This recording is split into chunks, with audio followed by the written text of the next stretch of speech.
आज हम लोग नया चैप्टर पढ़ेंगे, फोटो इलेक्ट्रिक इफेक्ट।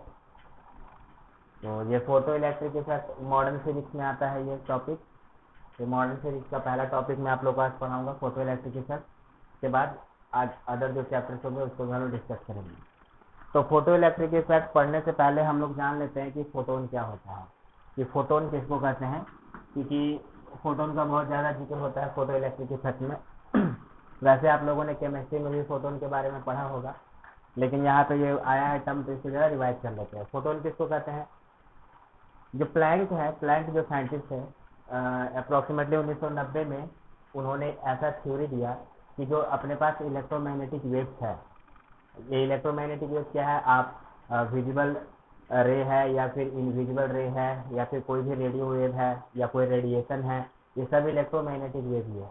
जो भी लाइट है जो हम लोग को दिख रहा है या जो नहीं दिख रहा है, जैसे फॉर एग्जाम्पल अल्ट्रा वायलेट है, इंफ्रारेड है, ये सब हम लोग नहीं देख सकते, एक्सरे है नहीं देख सकते, है ना। जो रेडियो वेव है, यानी कि जिससे हम लोग मोबाइल कम्युनिकेशन से भी बात कर रहे हैं, टेलीविजन का भी चल रहा है कम्युनिकेशन, सैटेलाइट से जो भी चल रहा है, ये सब का सब क्या है ये सब एक इलेक्ट्रोमैग्नेटिक वेव है। इलेक्ट्रोमैग्नेटिक वेव है कहने का मतलब इसमें electric field, varying electric field and varying magnetic field होता है। जब आप लोगों को पढ़ाएंगे डिटेल में तो वहाँ पे और भी चीज़ें क्लियर होगी। तो जितने भी इलेक्ट्रोमैग्नेटिक वेव हैं वो सब एक एलिमेंट्री पार्टिकल से मिलकर के बना रहता है। पार्टिकल तो नहीं बोल सकते, हालांकि इसको फोटोन को पार्टिकल नहीं बोला जा सकता। आप ऐसे समझिए कि जितने भी इलेक्ट्रोमैग्नेटिक वेव है वो सब का सब किससे मिलकर बना रहता है? फोटोन से मिलकर के बना रहता है। यानी कि फोटोन से ही पूरा का पूरा इलेक्ट्रोमैग्नेटिक वेव तैयार होगा। और इसी फोटोन को हम लोग क्या बोलते हैं? Quanta of electromagnetic wave. इसको हम लोग बोल सकते हैं photon, it is the quanta of electromagnetic wave. यानी कि जितने भी इलेक्ट्रोमैग्नेटिक वेव है वो सब का सब फोटोन से मिल करके ही बना है। यानी कि सबसे जो अगर स्मॉलेस्ट पार्ट होगा किसी भी इलेक्ट्रोमैग्नेटिक वेव का, सबसे एलिमेंट्री पार्ट, सबसे स्मॉलेस्ट पार्ट, वही क्या होगा? फोटोन होगा। यानी कि आप फोटोन को समझ लीजिए, this is the elementary part of any electromagnetic wave, और उसी से ये फोटोन बनता है। तो फोटोन ही क्या है? इट इज, इसी को हम लोग ऐसे भी समझेंगे, it is small packet of energy. Small packet of energy. हम लोग जैसा कि जानते हैं कि जो भी इलेक्ट्रोमैग्नेटिक वेव्स है वो सब अपने साथ एनर्जी कैरी करता है, मोमेंटम कैरी करता है ना। तो वो सब किससे बना रहता है? फोटोन से बना रहता है। और फोटोन ही क्या है? This is a small packet of energy. यानी कि जितने भी इलेक्ट्रोमैग्नेटिक वेव्स हैं वो सब छोटे छोटे फोटोन से हैं उसमें, और हर फोटोन के पास क्या है? कुछ एनर्जी है। तो ऐसे हम लोग समझ सकते हैं कि photon this is the quanta of electromagnetic waves. Electromagnetic radiation, जितने भी इलेक्ट्रोमैग्नेटिक रेडिएशन है वो सब फोटोन से मिलकर के बना हुआ है, और फोटोन ही क्या है? This is a small packet of energy. तो इससे क्या पता चलता है कि जितने भी इलेक्ट्रोमैग्नेटिक वेव्स है दे आर क्वांटाइज्ड। यानी कि इलेक्ट्रोमैग्नेटिक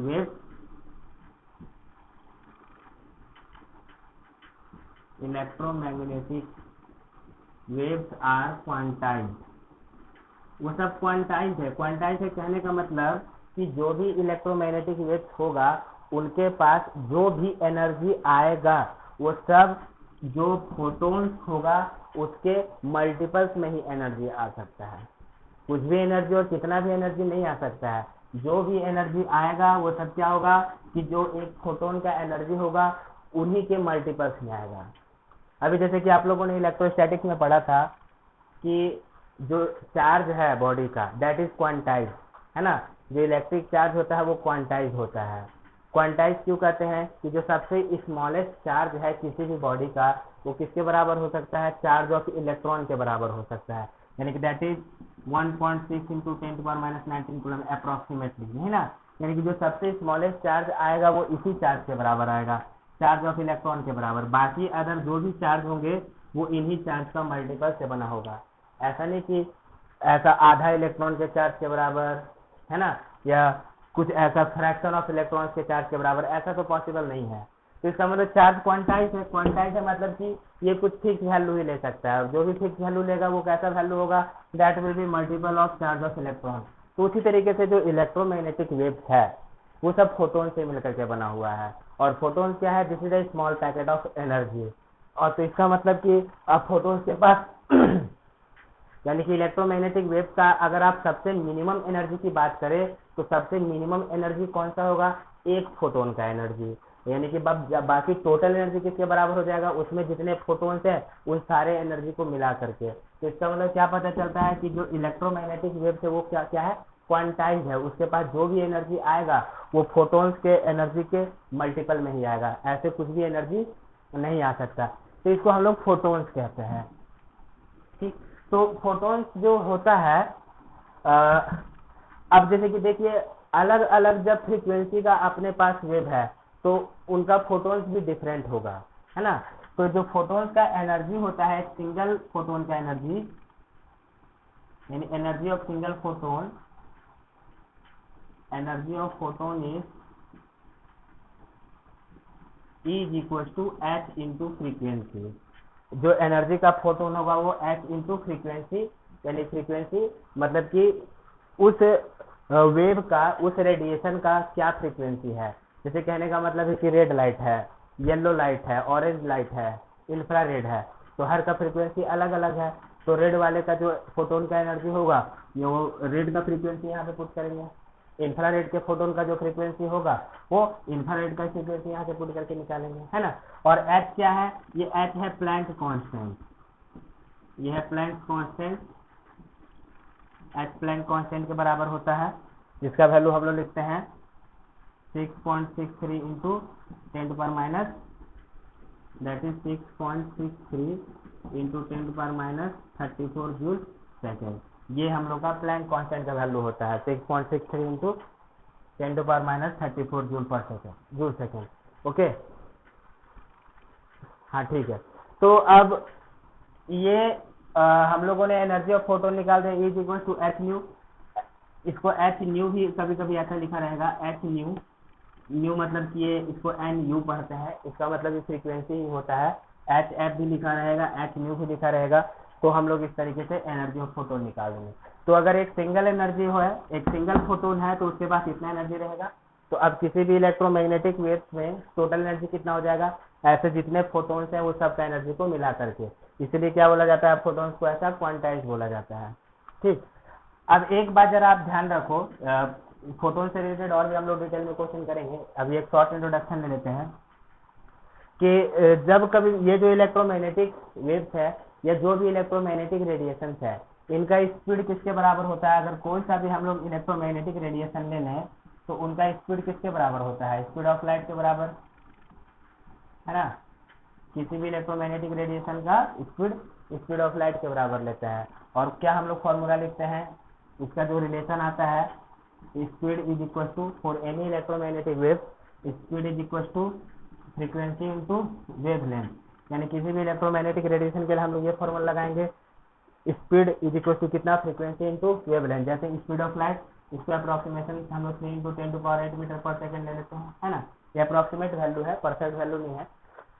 तो ये स्पीड, तो यहाँ से हम लोग देयरफॉर जरूरत पड़ने पे फ्रीक्वेंसी कितना लिख सकते हैं? फ्रीक्वेंसी हम लोग c बाई लैम्डा भी लिख सकते हैं, है ना।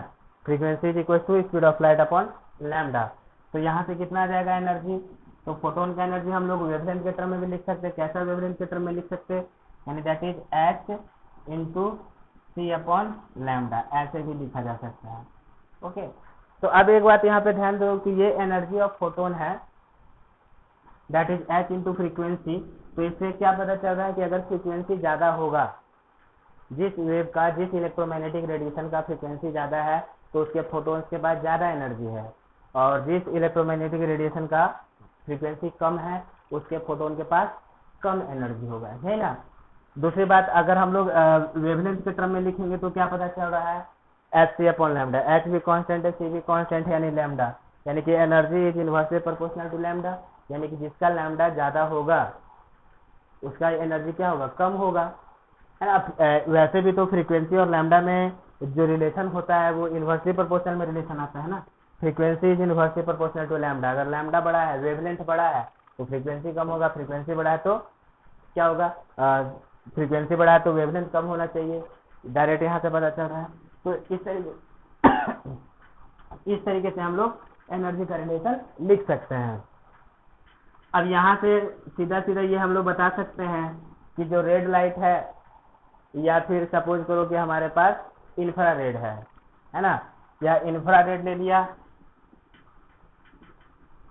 एक इंफ्रारेड है और रेड है, चलेगा। तो अब मुझे ये बताइए कि इसमें से इंफ्रारेड का फोटोन का एनर्जी ज्यादा आएगा या रेड का फोटोन का एनर्जी ज्यादा आएगा? यानी कि जिसका फ्रीक्वेंसी ज्यादा है उसका ज्यादा एनर्जी, और जिसका फ्रीक्वेंसी कम है उसका कम एनर्जी। तो इंफ्रारेड और रेड है, तो इन दोनों में किसका फ्रीक्वेंसी ज्यादा है? इंफ्रारेड का ज्यादा है या रेड का फ्रीक्वेंसी ज्यादा है? अब जरा गौर करो, इस तरीके से पढ़ते होगे, रेड है ना, यहाँ पे रेड होता था, रेड, उसके बाद ऐसे बढ़ते बढ़ते कहाँ तक जाते थे? वायलेट तक जाते थे, वायलेट, इंडिगो है ना, विबग्योर, जो ऐसे लिखते थे ना हम लोग।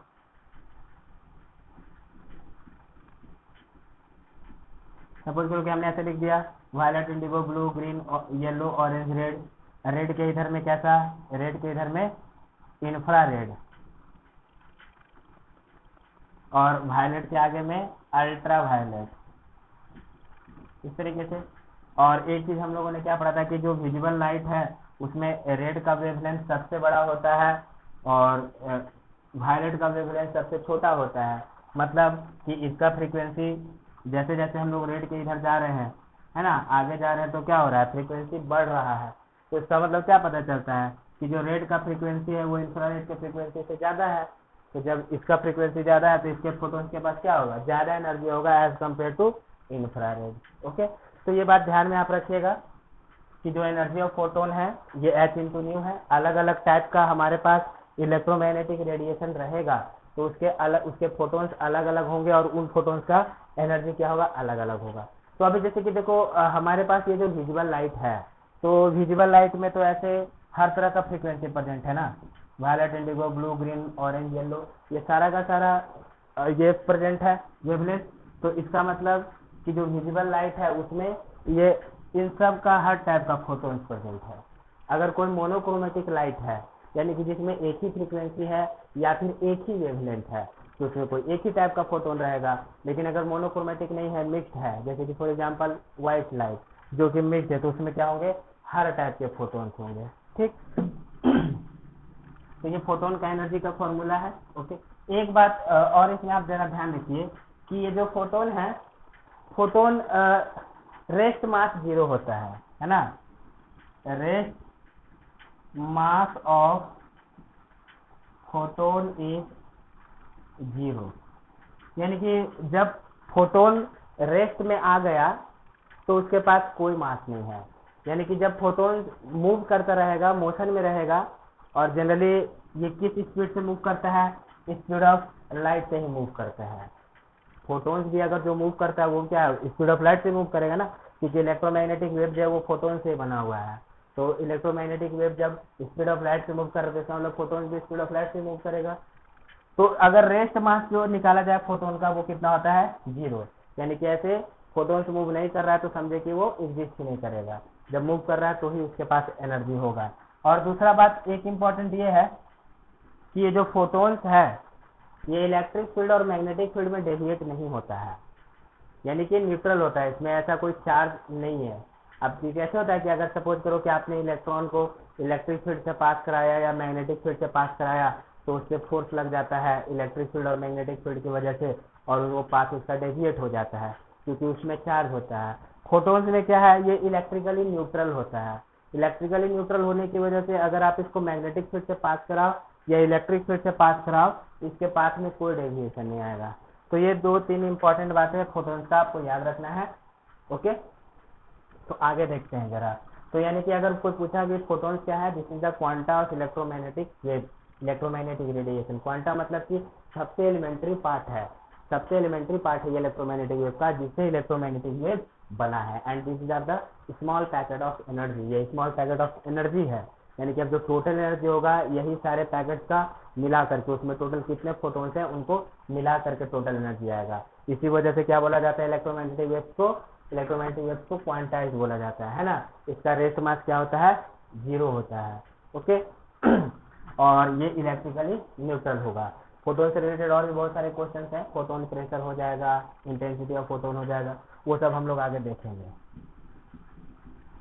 तो ये फोटोन हो गया। तो अभी जरा इसमें हम लोग पढ़ लेते हैं आगे कि फोटो इलेक्ट्रिक इफेक्ट क्या होता है। देखिए हमारे पास जो मेटेलिक, जो भी अपने पास मेटेलिक बॉडी है, चाहे वो कॉपर हो गया, एल्युमिनियम हो गया, गोल्ड हो गया, कोई सा भी ऐसा अगर अपने पास मेटेलिक बॉडी है, तो मेटेलिक बॉडी में क्या होता है कि मोबाइल इलेक्ट्रॉन्स होते हैं, है ना। यानी मेटेलिक बॉडी के पास ऐसा फ्री इलेक्ट्रॉन्स होता है जो कि रैंडमली इधर से उधर इसके सरफेस में मूव करता रहता है।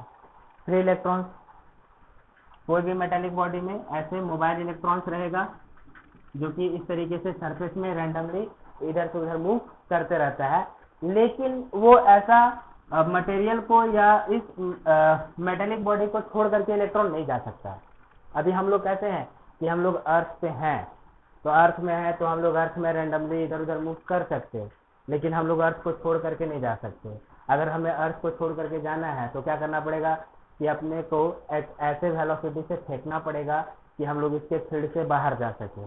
तो वही सिचुएशन है कि these electrons are mobile on the metallic body. ये मोबाइल है, ये रैंडमली मूव कर सकता है, लेकिन ये क्या करेगा, मेटेलिक बॉडी को छोड़ करके नहीं जा सकता है। ये इलेक्ट्रॉन्स इन मेटेलिक बॉडी के साथ क्या है, बाइंडेड है, कुछ एनर्जी के साथ बाइंडेड है। जैसे कि हम लोग क्या है, इस ग्रेविटेशनल फील्ड के साथ हम लोग बाइंडेड है। कोई भी ऑब्जेक्ट है ना जो अर्थ पे है या किसी दूसरे भी प्लेनेट पे है, वो उसके साथ ग्रेविटेशनल एनर्जी से वो बाइंडेड है। तो अगर इसको छोड़ करके जाना है, इस मेटेलिक बॉडी को छोड़ करके जाना है, तो क्या करना पड़ेगा, इसको कुछ एनर्जी सप्लाई करना पड़ेगा, मिनिमम एनर्जी सप्लाई करना पड़ेगा कुछ, तो ही जा करके ये क्या हो सकता है, मेटेलिक बॉडी को ऐसे छोड़ के निकल सकता है। तो अगर सपोज करो कि हमारे पास ऐसे कोई भी मेटेलिक बॉडी है और उस मेटेलिक बॉडी में इस तरीके से मोबाइल इलेक्ट्रॉन्स होगा, और वो जो मोबाइल इलेक्ट्रॉन्स है या मोबाइल चार्ज है वो इस बॉडी के साथ बाइंडेड है, वो उस बॉडी को छोड़ करके नहीं जा सकता। लेकिन अगर उसको कुछ एनर्जी दिया जाए तो वो मेटेलिक बॉडी को छोड़ करके निकल सकता है।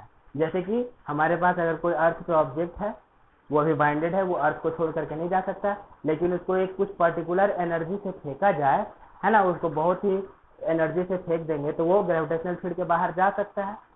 तो उसी सिचुएशन में कि चार्ज बाइंडेड है, ये चार्ज मेटेलिक बॉडी को छोड़ करके नहीं जा सकता, तो इसको अगर कुछ एनर्जी दिया जाए तो ये इस मेटेलिक बॉडी को छोड़ करके बाहर आ सकता है। तो जो मिनिमम एनर्जी चाहिए होता है किसी चार्ज को, minimum energy required for the charge to come out from this metallic body, that is called work function. उसको हम लोग क्या बोलते हैं, वर्क फंक्शन। वर्क फंक्शन का मतलब क्या हुआ कि minimum energy required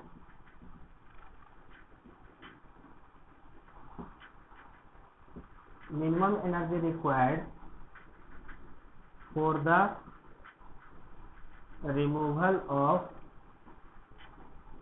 charge, charge मतलब कि इलेक्ट्रॉन, है ना, फ्रॉम मेटेलिक बॉडी, इसी को हम लोग वर्क फंक्शन कहेंगे, जिसको कभी कभी हम लोग फाई से डिनोट करते हैं। ठीक है। तो फोटो इलेक्ट्रिक इफेक्ट होता है कि सपोज करो कि ये कोई मेटेलिक बॉडी है और इधर से कोई फोटोन आया, और फोटोन क्या हुआ कि फोटोन इस मेटेलिक बॉडी के साथ टकराया, और अगर इस फोटोन के पास जो एनर्जी है दैट इज H/F, सपोज करो कि ये कोई फोटोन है, ये फोटोन मेटेलिक बॉडी से टकराया, और फोटोन के पास अगर एनर्जी है, ये वर्क फंक्शन से ज्यादा है या वर्क फंक्शन के बराबर है, तो क्या होगा, फोटोन इलेक्ट्रॉन से टकरा करके इलेक्ट्रॉन को बाहर निकाल सकता है ना। कि सपोज करो कि इधर से फोटोन्स आया इलेक्ट्रोमैग्नेटिक वेव से, जिसमें फोटोन्स है, फोटोन के पास एनर्जी है, वो किससे ज्यादा है, वर्क फंक्शन से ज्यादा है, तो हो सके वो इससे टकराएगा, इलेक्ट्रॉन से फोटोन टकराएगा, और टकराने के बाद इलेक्ट्रॉन क्या हो जाए, ऐसे बाहर निकल जाए,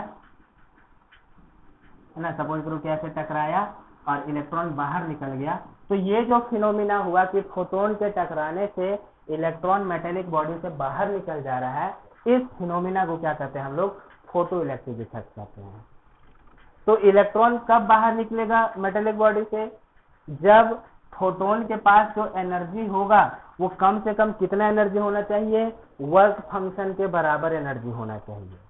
अगर सपोज करो कि वर्क फंक्शन ज्यादा है और फोटोन का एनर्जी कम है, तो उस पर कितना भी तुम रेडिएशन पुट कर दो, वहां से इलेक्ट्रॉन बाहर नहीं निकल सकता। ये बात ध्यान में रखिएगा। तो इस फिनोमिना को फोटो इलेक्ट्रिक इफेक्ट कहते हैं। Phenomena by which photons eject the electrons from the metallic body is called photoelectric effect।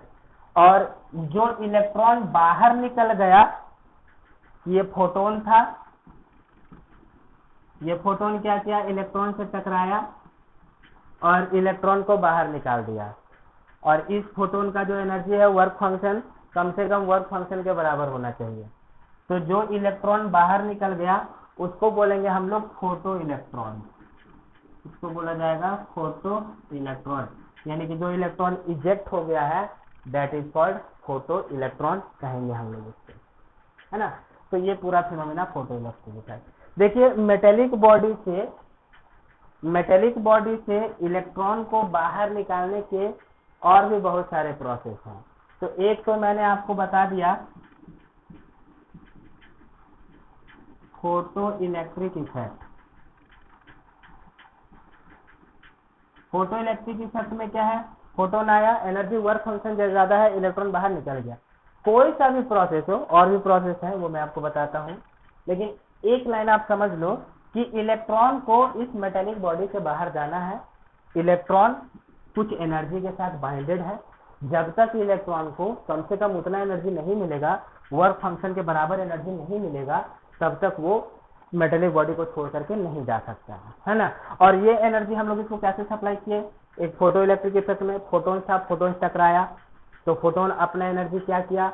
अपना एनर्जी इलेक्ट्रॉन को दे दिया।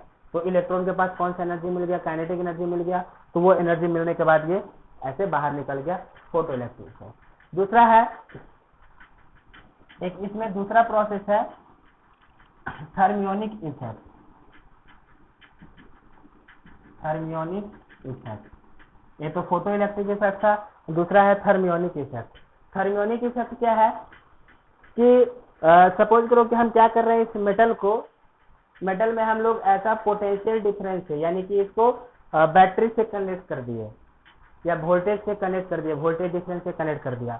अब इसको बैटरी से कनेक्ट कर दिया, वोल्टेज से कनेक्ट कर दिया, तो क्या होगा? इसमें करंट फ्लो करेगा, और जब करंट फ्लो करेगा तो रेसिस्टेंस की वजह से इसमें हीट प्रोड्यूस होगा। तो यानी कि हीट प्रोड्यूस हो रहा है, इसका मतलब कि उसमें जो इलेक्ट्रॉन्स है उसके पास काइनेटिक एनर्जी आ रहा है ना।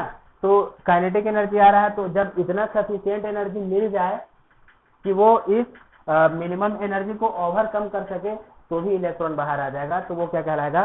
Thermionic effect. थर्मियोनिक इफेक्ट का मतलब क्या हुआ कि हम लोग हीट एनर्जी सप्लाई कर रहे हैं, है ना, कि जो भी इसमें चार्जेज हैं उन चार्जेज को हम लोग क्या कर रहे हैं? ऐसा हीट एनर्जी सप्लाई कर रहे हैं। तो जब हीट एनर्जी के थ्रू इसके पास इतना एनर्जी मिल जाए कि वो मिनिमम एनर्जी को ओवरकम कर सके, तो वो क्या कहलाएगा? थर्मियोनिक इफेक्ट आएगा। तो हीट एनर्जी हम लोग कैसे सप्लाई करें? इसको मान लो कि हमने बैटरी से जोड़ दिया, और बैटरी से जोड़ने के बाद अब इसमें करंट फ्लो करने लगा। अब करंट फ्लो होने के बाद क्या होता है? करंट फ्लो होने के बाद रेसिस्टेंस की वजह से, है ना, ये बहुत ज्यादा गर्म हो गया, और बहुत ज्यादा गर्म होने की वजह से क्या हो रहा है? इलेक्ट्रॉन्स के पास बहुत ज्यादा काइनेटिक एनर्जी हो गया, तो अब वो इससे बाहर निकल सकता है। यही थर्मियोनिक इफेक्ट कहलाता है। अभी जो इलेक्ट्रिक बल्ब वगैरह हम लोग यूज करते थे, फिलामेंट वाला टंगस्टन वायर होता है, उसमें भी तो यही प्रोसेस है ना। उसमें हम लोगों ने इलेक्ट्रिसिटी सप्लाई किया, ठीक है। अब यहाँ से जो लाइट बाहर निकल रहा है बल्ब से भी, ऐसा नहीं कि जो सन से जो लाइट बाहर आ रहा है वही इलेक्ट्रोमैग्नेटिक रेडिएशन है। आपका जो नॉर्मल ट्यूब लाइट से या जो भी अदर लाइट सोर्स है वहां से लाइट निकल रहा है, वो सब इलेक्ट्रोमैग्नेटिक वेव की है। तो हमने बल्ब लगा दिया, बल्ब से रोशनी बाहर निकल रहा है। कैसे बाहर निकल रहा है? कि जैसे आपने बल्ब लगाया उसमें करंट फ्लो शुरू हुआ, और करंट फ्लो शुरू होने से क्या हुआ कि उसका जो फिलामेंट है, टंगस्टन वायर है, वो बहुत ज़्यादा गर्म हो गया, हाई रेसिस्टेंस होने की वजह से अब इतना ज़्यादा गर्म हो गया कि उसमें जो इलेक्ट्रॉन्स हैं उसको एनर्जी ज़्यादा मिल गया, तो वो क्या करेगा, उस मेटेलिक बॉडी से ओवरकम कर सकता है और फिर वो बाहर आ गया in the form of photons और हमें एनर्जी मिल रहा है। तो ये थर्मियोनिक इफेक्ट होता है। नेक्स्ट है इसमें थर्ड, एक इसमें होता है सेकेंडरी इमिशन, है ना। सेकेंडरी इमिशन, अभी ये सेकेंडरी इमिशन क्या कहलाएगा कि जैसे कि सपोज करो कि एक इलेक्ट्रॉन है, एक चार्ज पार्टिकल है, इलेक्ट्रॉन है, और उसके पास इतना ज्यादा एनर्जी है कि वो दूसरे इलेक्ट्रॉन के साथ टक्कर मार करके उसको मेटेलिक बॉडी से बाहर निकाल दे, तो वो क्या कहलाएगा, सेकेंडरी इमिशन कहलाएगा। मीन सपोज करो कि हमारे पास एक चार्ज पार्टिकल है, वो चार्ज पार्टिकल के पास हमने इतना ज्यादा एनर्जी दे दिया है कि वो क्या करेगा, मेटेलिक बॉडी से टकराने के बाद वहां पे जो दूसरा चार्ज है उसको बाहर निकाल दो, तो ये प्रोसेस हम लोग का क्या कहलाएगा, इस प्रोसेस को हम लोग सेकेंडरी इमिशन कहेंगे। अभी नेक्स्ट पॉइंट है इसमें,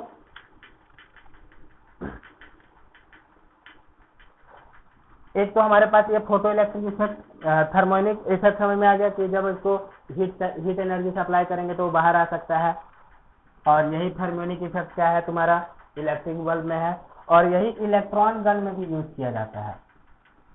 इलेक्ट्रॉन गन में भी हम लोग यही यूज करते हैं। जैसे कि इलेक्ट्रॉन गन होता क्या है कि आपने कभी ऐसे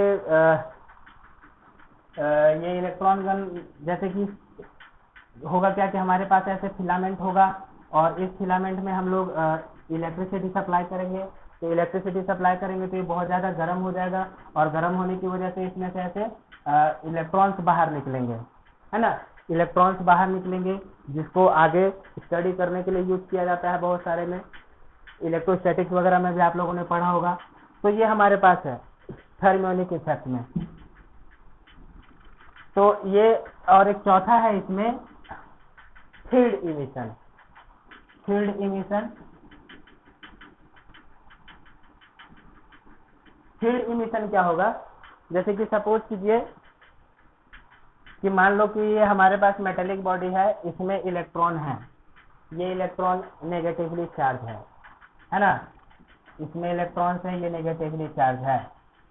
अब सपोज करो कि हमने क्या किया, इसको इलेक्ट्रिक फील्ड में रख दिया, इसको इलेक्ट्रिक फील्ड में रख दिए।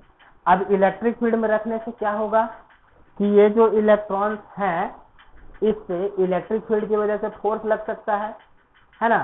तो ये फोर्स लगने की वजह से ये बाहर आने का इसका चांसेस है। सपोज करो कि आप किसी भी चीज को खींच रहे हो, है ना, मान लो कि सपोज करो दीवार है, इस दीवार में एक कील लगा हुआ है, आप उसको खींच रहे हो, धीरे से खींचोगे बाहर नहीं आएगा, लेकिन ज्यादा फोर्स से खींचोगे तो बाहर आ सकता है। अभी कील क्या है, बाइंडेड है दीवार के साथ, ऐसे खुद से बाहर नहीं आएगा, उसको बाहर निकालने के लिए उसको एनर्जी देना पड़ेगा। सेम सेंस में कि इलेक्ट्रॉन है, ये बाइंडेड है, ये बाहर पे खुद से नहीं आएगा। अब मान लो कि इसको इलेक्ट्रिक फील्ड में रख दिया गया, तो इलेक्ट्रिक फील्ड क्या करेगा, इस पर फोर्स लगाएगा, है ना। इलेक्ट्रिक फील्ड क्या करता है, नेगेटिव चार्ज को अट्रैक्ट करता है और पॉजिटिव चार्ज को रिपेल करता है। कहने का मतलब कि जिधर इलेक्ट्रिक फील्ड है, नेगेटिव चार्ज में उसके अपोजिट डायरेक्शन में फोर्स लगता है, और पॉजिटिव चार्ज में जिधर इलेक्ट्रिक फील्ड है उस डायरेक्शन में फोर्स लगता है। तो ऐसे इलेक्ट्रिक फील्ड में रख दिया गया, तो ये इलेक्ट्रिक फील्ड क्या करेगा, ऐसे जो फ्री इलेक्ट्रॉन है इन पे फोर्स लगा के बाहर खींच सकता है। तो इस प्रोसेस से भी इलेक्ट्रॉन क्या होगा, बाहर निकल सकता है। तो इसी को क्या बोला जाता है, फील्ड इमिशन कहते हैं। तो ऐसे अपने पास 4 प्रोसेस हैं। फोटो इलेक्ट्रिक इफेक्ट, जिसमें फोटोन आया, फोटोन का एनर्जी अगर वर्क फंक्शन के एनर्जी से ज्यादा है, यानी कि मिनिमम एनर्जी जितना चाहिए इलेक्ट्रॉन को उससे ज्यादा है, तो इलेक्ट्रॉन बाहर निकल सकता है, तो फोटो इलेक्ट्रिक इफेक्ट कहलाएगा। थर्मियोनिक इफेक्ट मतलब कि जब हमने उसको हीट एनर्जी दे दिया, अब वो हीट एनर्जी इतना सफिशिएंट हो गया कि इलेक्ट्रॉन मिनिमम एनर्जी जितना चाहिए था उससे ज्यादा मिल गया, बाहर आ गया, तो वो थर्मियोनिक इफेक्ट। सेकेंडरी इमिशन, कोई एक चार्ज पार्टिकल, कोई एक चार्ज इलेक्ट्रॉन टकरा करके दूसरे इलेक्ट्रॉन को बाहर निकाल दे, तो thermionic secondary emission. And field emission मतलब कि जब किसी इलेक्ट्रिक फील्ड में रख दिए हैं, है ना, और इलेक्ट्रिक फील्ड में ऐसे हम लोग इलेक्ट्रॉन्स बाहर निकल गया फील्ड के फोर्स के कारण, तो वो क्या कहलाएगा, फील्ड इमिशन कहलाएगा। तो ये अपने पास 4 प्रोसेस है बाहर निकलने का। तो इसमें हम लोग को क्या पढ़ना है, इसमें हमें फोटो इलेक्ट्रिक इफेक्ट के बारे में पढ़ेंगे। फोटोन आया, टकराया, इलेक्ट्रॉन बाहर निकल गया, तो ये जो फिनोमिना है इसको फोटो इलेक्ट्रिक इफेक्ट, और ये जो इलेक्ट्रॉन बाहर निकला इसको हम लोग क्या बोलेंगे, फोटो इलेक्ट्रॉन बोलेंगे। तो ये कुछ इंपॉर्टेंट बातें हैं, इसको आप लोग ध्यान में रखेंगे।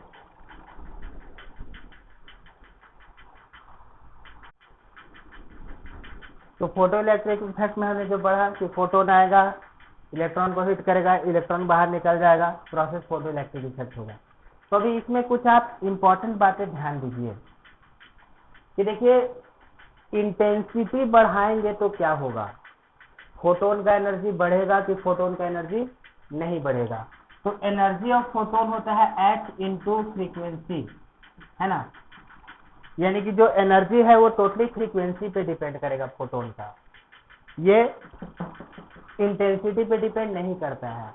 इंटेंसिटी का मतलब होता है, अगर हम लोग इंटेंसिटी की बात कर रहे हैं तो इसका मतलब कि number of photons in unit area in unit time, हम लोग इसकी बात कर रहे हैं।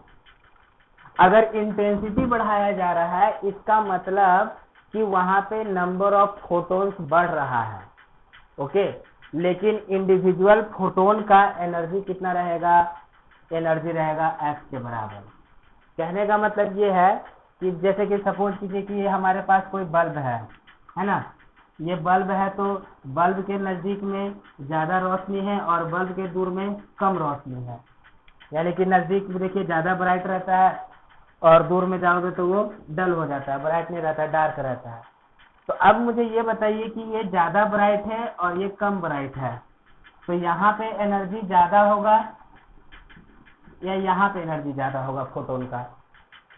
इन दोनों जगह पे एनर्जी जो आएगा फोटोन का वो सेम ही आएगा।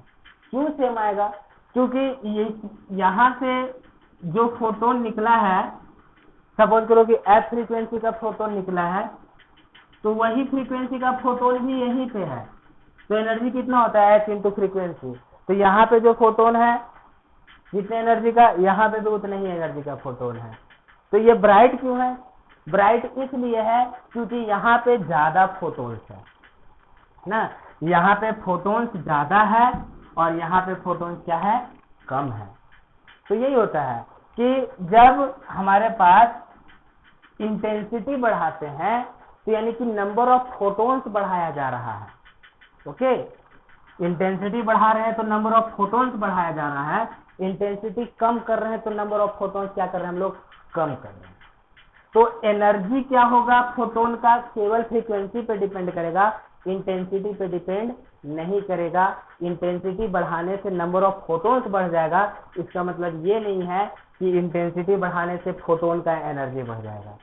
अभी जैसे कि सपोज करो कि हम एक ऐसी बात करते हैं कि मान लीजिए ये हमारे पास कोई मेटेलिक बॉडी है, सपोज करो कि इसका जो वर्क फंक्शन है, मान लो कि इसका जो वर्क फंक्शन है वो सपोज करो कि 10 यूनिट का है, सपोज दैट, अपने मन से एक ऐसे समझने के लिए, ये 10 यूनिट का इसका वर्क फंक्शन है। अब सपोज करो कि इधर से जो फोटोन आ रहा है, इधर से जो फोटोन आ रहा है, वो फोटोन का जो एनर्जी है वो सपोज करो कि 5 यूनिट का है ना। तो अब ये 5 यूनिट का फोटोन आ रहा है, तो अब ये 5 यूनिट का एक फोटोन आए या 1000 फोटोन आए या 10,000, कितना भी फोटोन आए वो इस इलेक्ट्रॉन को नहीं निकाल सकता, क्योंकि इलेक्ट्रॉन को निकालने के लिए वर्क फंक्शन 10 यूनिट का है, तो फोटोन का एनर्जी कम से कम क्या होना चाहिए, 10 यूनिट होना चाहिए। चाहे अगर ज्यादा फोटोन भी आ गया तो भी इलेक्ट्रॉन नहीं निकलेगा, ओके। एक बात इसमें और आप ज्यादा ध्यान में ये रखेंगे कि एक फोटोन एक ही इलेक्ट्रॉन को निकाल सकता है, एक फोटोन कभी भी 2 इलेक्ट्रॉन को इजेक्ट नहीं कर सकता। मतलब कि सपोज करो कि हमारे पास ये ऐसे इलेक्ट्रॉन है, मान लो कि इसका वर्क फंक्शन है 10 यूनिट, समझने के लिए सपोज करो कि इसका वर्क फंक्शन है 10 यूनिट और इधर से फोटोन आ रहा है, सपोज करो कि इसका एनर्जी है 20 यूनिट, सपोज दैट, है ना। तो क्या होगा कि ये फोटोन, ऐसा भी मान सकते हैं कि ये फोटोन टकराया तो हो सके 10-10 दोनों को मिल गया और दोनों बाहर निकल जाए, ऐसा नहीं होता है। एक फोटोन ज्यादा से ज्यादा एक इलेक्ट्रॉन को ही निकाल सकता है ना। एक फोटोन एक ही इलेक्ट्रॉन को निकाल सकता है, चाहे उसके पास एनर्जी वर्क फंक्शन के कंपैरिजन में कितना भी ज्यादा क्यों ना हो, है ना। इसमें कितना भी ज्यादा क्यों ना हो, ये एक ही निकालेगा। ठीक, ये एक इंपॉर्टेंट बात। दूसरा बात कि जितने फोटोन्स टकरा रहे हैं कोई जरूरी नहीं है कि उतना इलेक्ट्रॉन बाहर निकलेगा। जैसे कि सपोज दैट कि मान लो कि हमारे पास ये इलेक्ट्रॉन है, ठीक, और मान लो कि इधर से फोटोन्स आ रहा है। सपोज करो कि हमने 2 इलेक्ट्रॉन लिया और सपोज करो कि 2 फोटोन लेते हैं। मान लो कि हम इसका वर्क फंक्शन 10 यूनिट ले लेते हैं और इसका वर्क फंक्शन कितना ले लेते हैं, सपोज करो कि इसका एनर्जी ले लेते हैं 20 यूनिट सपोज दैट। तो अब जितना फोटोन टकराएगा कोई जरूरी नहीं है कि उतना इलेक्ट्रॉन बाहर निकलेगा। बाहर निकल भी सकता और बाहर नहीं भी निकल सकता। कैसे? सपोज करो ये टकराया इससे, है ना, टकराने के बाद इसका 10 तो लॉस हो गया इसके पास।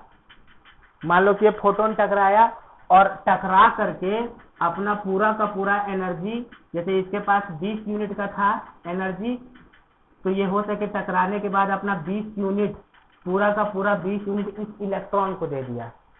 ठीक, अब इलेक्ट्रॉन को बाहर निकलने के लिए कम से कम कितना चाहिए? 10 चाहिए। अब यहाँ पे क्या पॉसिबिलिटी होगा जरा समझिए कि फोटोन जो था जिसके पास 20 यूनिट एनर्जी था वो टकराने के बाद इस इलेक्ट्रॉन को अपना 20 यूनिट एनर्जी दे दिया। अब ये इलेक्ट्रॉन 20 यूनिट एनर्जी लेने के बाद क्या क्या कर सकता है? हो सके ये 20 यूनिट में 10 यूनिट इसका यूज हो जाए बाहर निकलने में और बाकी जो 10 बच गया ये 10 यूनिट एनर्जी इसके पास एज ए काइनेटिक एनर्जी के फॉर्म में हो और ये बाहर चला जाए। ये एक पॉसिबिलिटी हो सकता है ना, कि मान लो कि इसके पास टोटल एनर्जी ई था फोटोन के पास, तो फोटोन ने अपना पूरा एनर्जी इसको दे दिया। अब ये पूरे एनर्जी का कुछ पार्ट वर्क फंक्शन में गया और बाकी जो बचा हुआ पार्ट था वो पूरा का पूरा एज ए काइनेटिक एनर्जी इसको मिल गया और ये बाहर निकल गया। ये एक पॉसिबिलिटी। दूसरा पॉसिबिलिटी क्या हो सकता है कि ये अपना 20 यूनिट इसको पूरा दे दिया। 20 यूनिट पूरा लेने के बाद हो सके इसका 10 यूनिट लॉस हो इसके वर्क फंक्शन में। अभी इसके पास कितना बचा? 10 बचा। अब हो सके ये जो 10 था ये जब बाहर निकल रहा था तो दूसरे इलेक्ट्रॉन के साथ, दूसरे पार्टिकल्स के साथ ये हो सके कोलाइड किया हो और दूसरे पार्टिकल्स के साथ कोलाइड होने पे इसका एनर्जी लॉस हो गया हो और ये पूरा 10 इसके पास न बचा हो सके 0 बचा हो। ऐसा भी हो सकता है। कहने का मतलब ये है कि अगर हमारे पास ऐसे कोई इलेक्ट्रॉन है ना, और सपोज कीजिए कि इस इलेक्ट्रॉन का वर्क फंक्शन है फाई और कोई फोटोन आ रहा है, इस फोटोन का एनर्जी है सपोज करो कि h इंटू फ्रीक्वेंसी और ये HF ग्रेटर देन फाई है, तो क्या क्या पॉसिबिलिटी होगा कि ये इसके साथ टकराएगा और पूरा एनर्जी इसको दे देगा। तो पूरा एनर्जी इसको दे दिया तो इस एनर्जी में से फाई एनर्जी किस में चला गया? फाई एनर्जी चला गया इसके पास बाहर निकलने में। बाकी कितना एनर्जी बच गया? HF माइनस फाई, यानी इतना एनर्जी बच गया इलेक्ट्रॉन के पास। अब हो सके ये इलेक्ट्रॉन इतने एनर्जी के साथ बाहर निकल जाए, मतलब कि जितना बचा हुआ था उतना ले करके सीधा बाहर निकल जाए, है ना, या फिर ये बचा हुआ भी इसका एनर्जी क्या हो जाए? बाकी दूसरे के साथ कोलाइड होकर के लॉस हो जाए और कुछ भी ना बचे।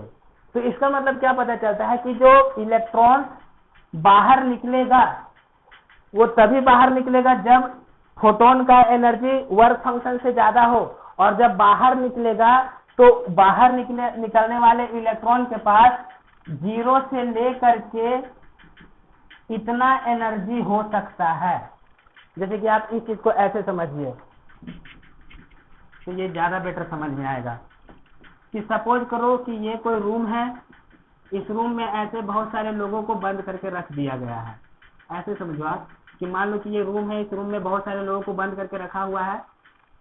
ओके, बाहर जाने के लिए सपोज करो कि बाहर जाने के लिए आपको 100 रुपीज देना पड़ेगा।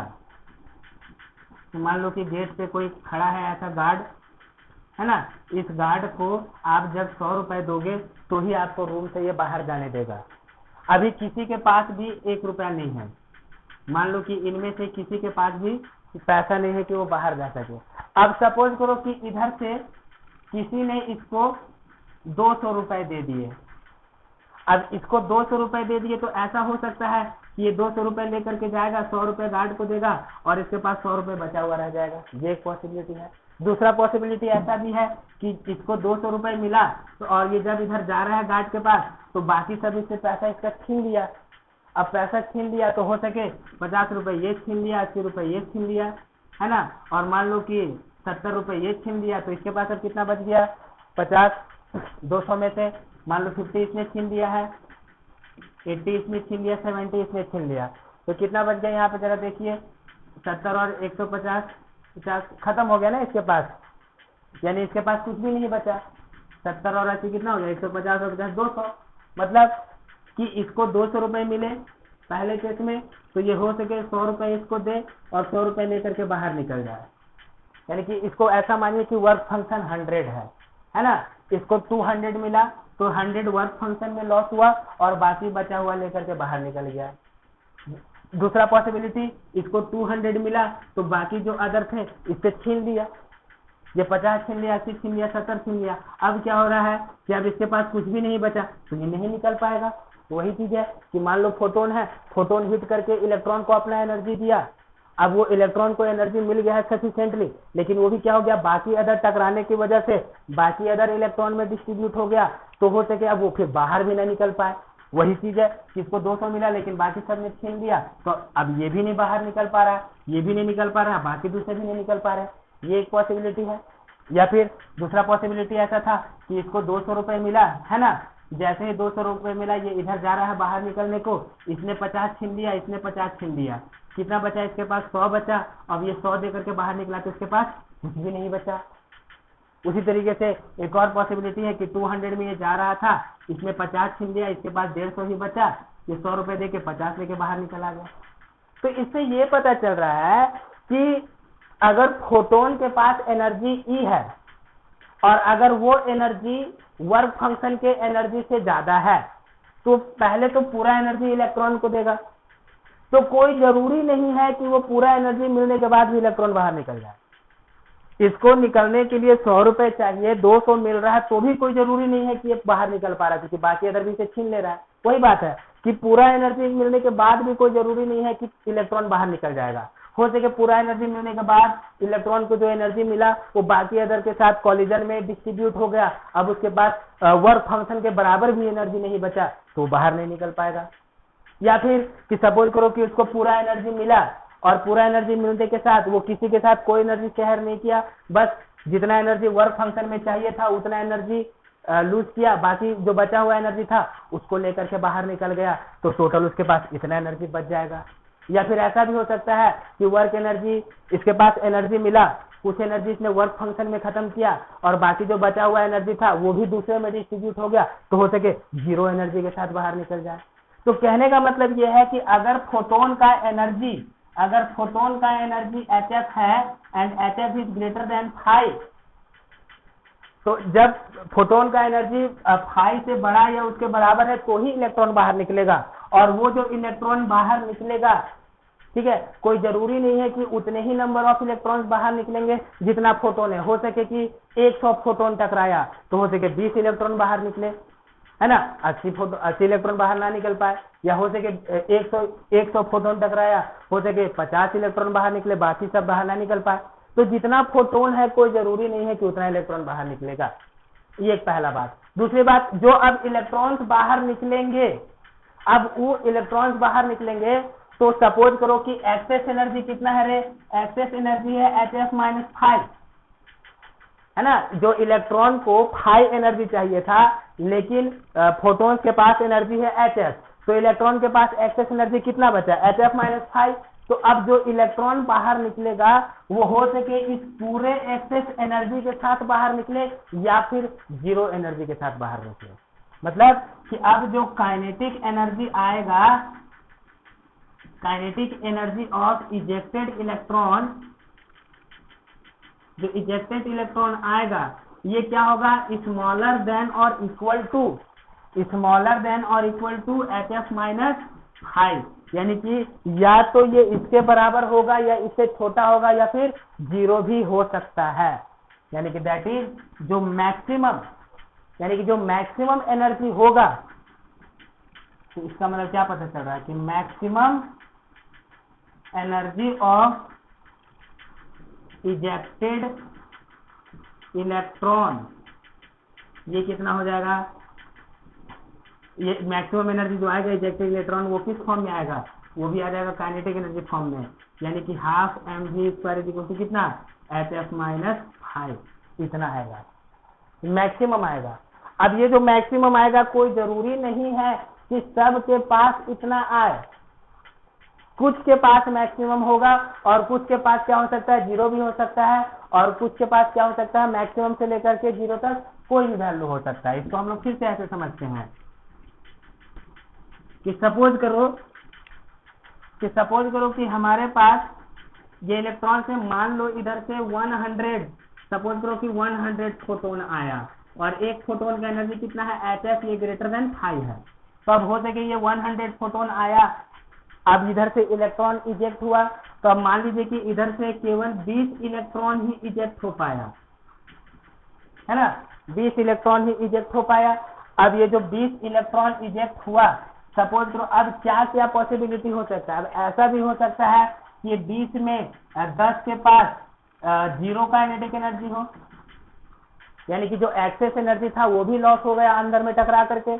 अब हो सके इसमें जो 5 हो उसके पास जो एक्सेस एनर्जी है HF माइनस 5, इसका हो सके 1/4 पार्ट हो, या हो सके इसमें बाकी जो 3 बचा उसके पास HF माइनस 5 का हो सके एक्सेस एनर्जी HF माइनस 5 था, उसका आधा एनर्जी ही बचा, और हो सके एक हो किसी के पास तो पूरा का पूरा एक्सेस एनर्जी उसको मिल जाए, उतने के साथ बाहर आ गया। यानी कि जो इलेक्ट्रॉन्स बाहर आएंगे उसके पास 0 से लेकर के मैक्सिमम तक, यानी एक्सेस एनर्जी तक कुछ भी हो सकता है, और मैक्सिमम कितना हो सकता है HF माइनस 5 होगा। और इतना तो कंफर्म पता चल रहा है कि ये जो मैक्सिमम होगा उस सारे इलेक्ट्रॉन के पास नहीं होगा, केवल कुछ के पास ही होगा। जैसे कि देखिए एक एग्जांपल लिया मैंने कि 100 आया तो 20 बाहर निकला, और उस 20 में ही केवल एक के पास मैक्सिमम है, बाकी के पास मैक्सिमम नहीं है। तो ये एक बात होती है, ठीक। अब जैसे कि सपोज करो कि मान लो कि हम इंटेंसिटी बढ़ा दिए, है ना, फ्रीक्वेंसी वगैरह सब इतना है, इंटेंसिटी बढ़ा दिए तो क्या होगा, जैसे ही इंटेंसिटी बढ़ा दिए तो इसका मतलब कि नंबर ऑफ फोटोन्स बढ़ा दिया। पहले अभी मान लो कि 1 सेकेंड में 100 फोटोन टकरा रहा था, अब इंटेंसिटी बढ़ाने से हो सके 200 फोटोन आने लगे 1 सेकेंड में। तो जब 200 फोटोन आने लगेगा 1 सेकेंड में तो ज्यादा इलेक्ट्रॉन बाहर निकलेगा, इलेक्ट्रॉन ज्यादा निकलेगा। तो मुझे बताइए इलेक्ट्रॉन ज्यादा निकलेगा, लेकिन क्या मैक्सिमम एनर्जी वाला जो मैक्सिमम एनर्जी होगा इलेक्ट्रॉन का वो ज्यादा होगा? नहीं होगा, क्योंकि मैक्सिमम एनर्जी जो हो सकता है इलेक्ट्रॉन का वो HF माइनस 5 ही हो सकता है।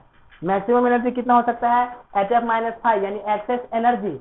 तो जब इंटेंसिटी बढ़ा रहे हैं तो फोटोन का फ्रीक्वेंसी थोड़े ना बढ़ा रहे हैं, सॉरी हाँ, फोटोन का फ्रीक्वेंसी नहीं बढ़ा रहे हैं, तो फोटोन का फ्रीक्वेंसी नहीं बढ़ा रहे, इसका मतलब फोटोन का एनर्जी नहीं बढ़ा रहे हैं। और जब फोटोन का एनर्जी नहीं बढ़ा रहे हैं तो जो मैक्सिमम एनर्जी वाला इलेक्ट्रॉन होगा उसका एनर्जी क्या रहेगा, फिक्स ही रहेगा, एनर्जी मैक्सिमम एनर्जी इलेक्ट्रॉन का नहीं बढ़ेगा।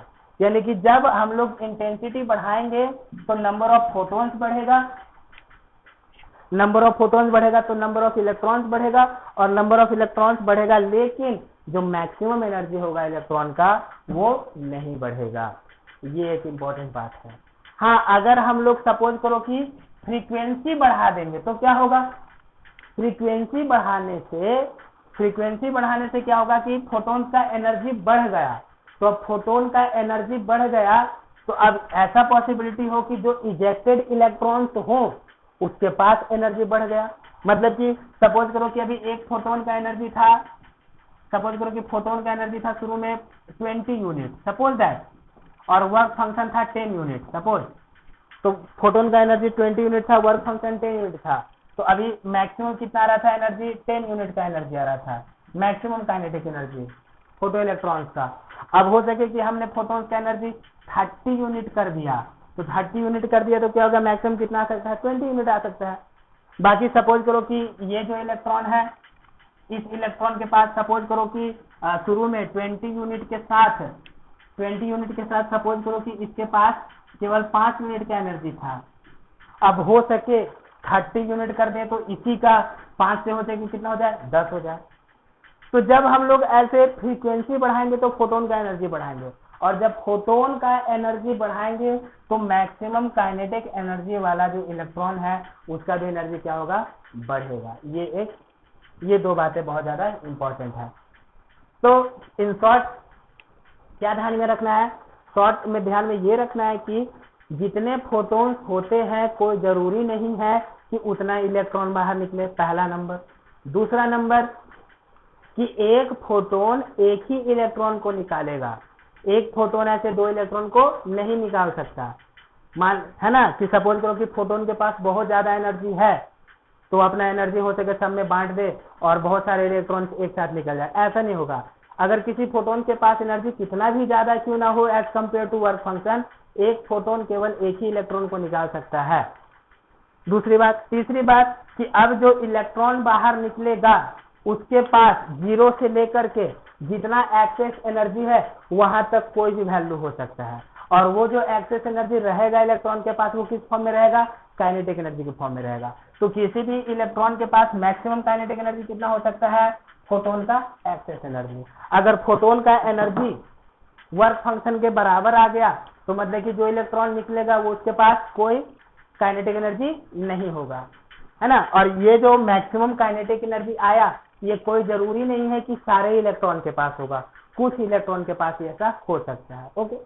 और दूसरा इंपॉर्टेंट बात कि अगर इंटेंसिटी बढ़ा रहे हैं यानी कि नंबर ऑफ फोटोन्स बढ़ा रहे हैं, नंबर ऑफ फोटोन्स बढ़ा रहे हैं इसका मतलब कि एक फोटोन का एनर्जी नहीं बढ़ रहा है, तो नंबर ऑफ फोटोन्स बढ़ रहा है तो इसका मतलब कि तो नंबर ऑफ इलेक्ट्रॉन्स बढ़ेगा, है ना। लेकिन मैक्सिमम एनर्जी वाला इलेक्ट्रॉन, जो मैक्सिमम एनर्जी रहेगा इलेक्ट्रॉन का वो नहीं बढ़ेगा। अगर फ्रीक्वेंसी चेंज कर रहे हैं यानी फ्रीक्वेंसी बढ़ा रहे हैं इसका मतलब कि एनर्जी बढ़ा रहे हैं तो जो मैक्सिमम एनर्जी आएगा, मैक्सिमम काइनेटिक एनर्जी वो बढ़ करके आएगा, घटाएंगे तो घट करके आएगा। तो ये 2-4 इंपॉर्टेंट बात है, इसको ध्यान में रखना है। अब ये जो वर्क फंक्शन है ना, कि मेटेलिक बॉडी का जो वर्क फंक्शन होता है कि जब तक एनर्जी वर्क फंक्शन के बराबर ना मिले इलेक्ट्रॉन बाहर नहीं जाएगा। ये वर्क फंक्शन भी अब मेटल का है, मेटल टू मेटल वैरी करेगा, ये मेटल का प्रॉपर्टी है। अब हो सके गोल्ड का वर्क फंक्शन अलग है, सिल्वर का वर्क फंक्शन अलग है, आयरन का अलग रहेगा, कॉपर का अलग रहेगा, ये मेटल टू मेटल ये वर्क फंक्शन वैरी करता है। अब हो सके कि कोई हमारे पास फोटोन है, मान लीजिए कोई फोटोन है एक्स, वो क्या कर रहा है, हो सके गोल्ड से बाहर निकाल रहा हो इलेक्ट्रॉन, लेकिन कोई जरूरी नहीं है कि वो फिर आयरन से भी बाहर निकाल देगा। क्यों? क्योंकि हो सके आयरन का वर्क फंक्शन गोल्ड से ज्यादा है तो नहीं निकाल पाएगा, है ना। तो ये वर्क फंक्शन भी मेटल टू मेटल क्या करता है, वैरी करता है। एक ही फोटोन अलग मटेरियल से फोटो इलेक्ट्रिक इफेक्ट करा सकता है, लेकिन अलग मटेरियल से दूसरे मटेरियल से वो कोई जरूरी नहीं है कि करा पाएगा, वो उसके वर्क फंक्शन पे डिपेंड करेगा। तो इन सारे पॉइंट्स को ध्यान में रखते हुए हम लोगों को यहाँ पे अभी ग्राफ ड्रॉ करने के लिए सीखेंगे, और वो सबसे ज्यादा इंपॉर्टेंट ग्राफ है। तो बस फिलहाल हमें इतना ध्यान में रखना है अभी तो कि सबसे ज्यादा इंपॉर्टेंट में कि अगर एनर्जी ऑफ फोटोन सपोज करो है एच न्यू या H F and work function है हाई, तो एक्सेस एनर्जी कितना आ रहा है, एक्सेस एनर्जी आ रहा है एच एफ माइनस हाई। तो जो मैक्सिमम काइनेटिक एनर्जी हो सकता है, maximum kinetic energy of photo electron, ये कितना आ जाएगा, half m v square is equal to h f minus phi, ये मैक्सिमम आएगा। और इसमें हम लोग क्या लिखेंगे, जो kinetic energy of photo electron जो आएगा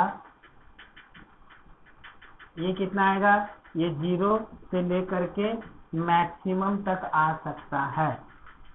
और इन्हीं में जैसे कि सपोज करो कि 100 आया, 100 से 20 फोटो इलेक्ट्रॉन बाहर निकला, हो सके 2 के पास मैक्सिमम इतना हो, बाकी के पास कोई जरूरत नहीं है कि इतना रहेगा, 0 भी हो सकता है और इससे कम भी हो सकता है। तो ये एक इम्पॉर्टेंट बात है, इसको ध्यान में रखिए।